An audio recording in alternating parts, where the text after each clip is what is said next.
এখন এই বাগরামের দিকে, বাগরাম একটা এয়ারপোর্ট, এখানে এয়ারবেস মার্কিন ঘাঁটি ছিল, এখানে তাদের ইকুইপমেন্ট ছিল, কিন্তু যাওয়ার আগে তারা বলে গেছে অনেক ইকুইপমেন্ট তারা নষ্ট করে গেছে। কিন্তু এটাও আমরা দেখেছি যে কাবুলি ড্রেস পরে আফগানের নতুন সরকারের মানুষজন সেটা উড়াচ্ছে, ওটা পরের কথা। কেন বাগরামের দিকে নজর ট্রাম্পের হঠাৎ করে এই সময়?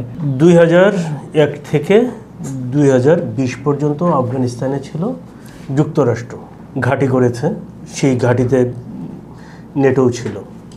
আপনি যে জিনিসগুলো নোট নেবেন সেটা হচ্ছে যে আগে যুক্তরাষ্ট্রের ক্ষতিটা একটু দেখি। আফগানিস্তানে $2.5 ট্রিলিয়ন আফগান যুদ্ধের 20 বছরে যুক্তরাষ্ট্রের ব্যয় হয়েছে। কত? $2.5 ট্রিলিয়ন। বিলিয়ন 1000 বিলিয়নে 1 ট্রিলিয়ন, $2.5 বিলিয়ন হচ্ছে যুক্তরাষ্ট্রের খরচ হয়েছে আফগান যুদ্ধে।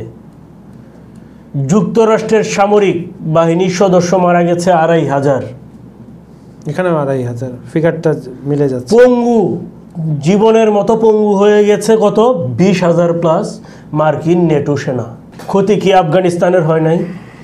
আফগানিস্তানের প্রায় 2 লাখ মানুষ নিহত হয়েছে এই বাহিনীর হাতে, বেসামরিক, যোদ্ধা সব মিলিয়ে, সাধারণ জনগণ মিলিয়ে। কিন্তু আফগানিস্তান থেকে ওদেরকে কিন্তু বিদায় করেছে।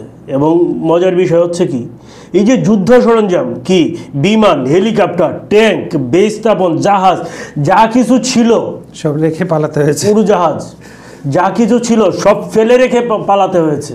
বর্তমান যে আফগানিস্তানের শাসক, তারা হচ্ছে কি বলেছিল যে 7 দিনের মধ্যে আফগানিস্তানের ছেড়ে যেতে হবে মার্কিন বাহিনীকে। পরিণতি কি হয়েছিল? 8 ঘন্টার মধ্যে আফগানিস্তান ছাড়তে হয়েছিল মার্কিন বাহিনীকে।